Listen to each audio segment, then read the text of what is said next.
سب کو میری طرف سے سلام۔ خدا کے کلام کی باتیں نصرت جون کے ساتھ۔ آج ہم کلام مقدس میں سے پڑھیں گے کہ انسان کی جو زندگی ہے وہ گھاس کے مانند ہے، آج ہے اور کل نہیں ہے۔ تو آئیے کلام مقدس میں سے پڑھتے ہیں۔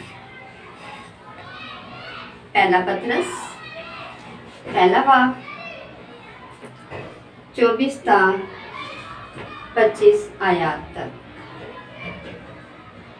کیونکہ ہر بشر گھاس کی مانند ہے اور اس کی ساری حشمت گھاس کے پھول کی مانند ہے۔ گھاس سوکھ جاتی ہے اور پھول گر جاتا ہے، مگر خداوند کا کلام ابد تک قائم رہتا ہے۔ یہ وہ کلام ہے جس کی خوشخبری تمہیں دی گئی ہے۔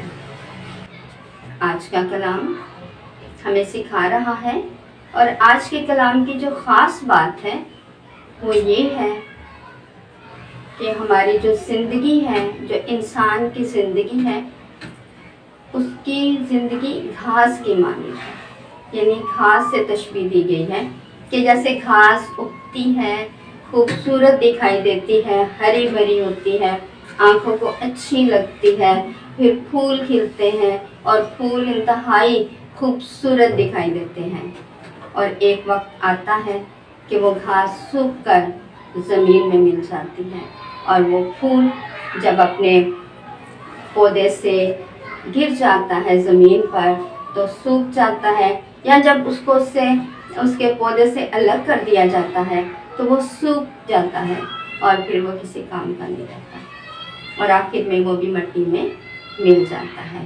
ایسے ہی ہماری زندگی ایک خوبصورت زندگی جو خدا نے ہمیں عطا کی ہے، لیکن یہ زندگی ختم ہونے والی ہے۔ دنیا کی جو زندگی ہے وہ فانی زندگی ہے۔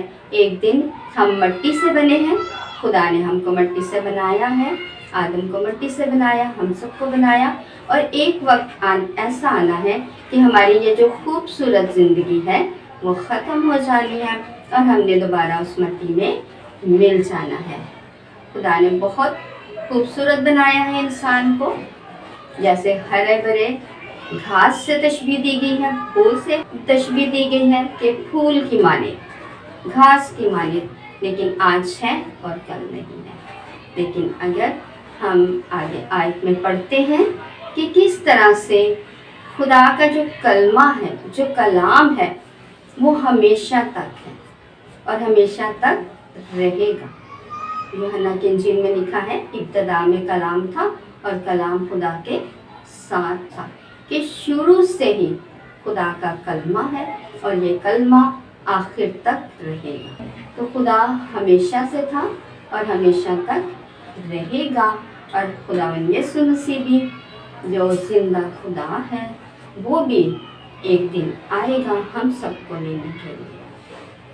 ان لوگوں کو جو گھاس سوکھ جائے گی اور مٹی میں مل جائے گی، یا وہ گھاس جو آگ میں ڈالی جائے گی، ان کے لیے نہیں، بلکہ ان کو لینے کے لیے آئے گا جو اس ہرے درخت کی مانند ہوں گے، جن کے اندر خدا کا کلام ہوگا، جو زندہ ہوں گے۔ کیونکہ کلام مقدس میں لکھا ہے کہ یہ خوشخبری تمہیں دی گئی ہے۔ خدا کے کلام کی جو خوشخبری ہے، خدا کے کلام کی جو باتیں ہیں، وہ ہم سب کو دی گئی ہیں۔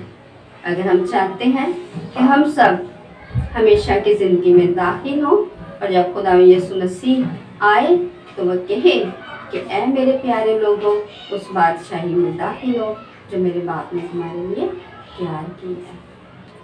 تو اگر ہم چاہتے ہیں کہ ہم سب اس گھاس کی مانند مٹی میں نہ مل جائیں بلکہ ہمیشہ کی زندگی کو حاصل کریں، تو خدا کا کلام جو ہمیشہ سے تھا اور ہمیشہ تک رہے گا، اسے اپنی زندگیوں کا حصہ بنائیں، اور ہم سب ہمیشہ کی زندگی کو حاصل کریں۔ تو خداوند ہم سب کو فضل بخشے کہ ہم سب خداوند کے کلام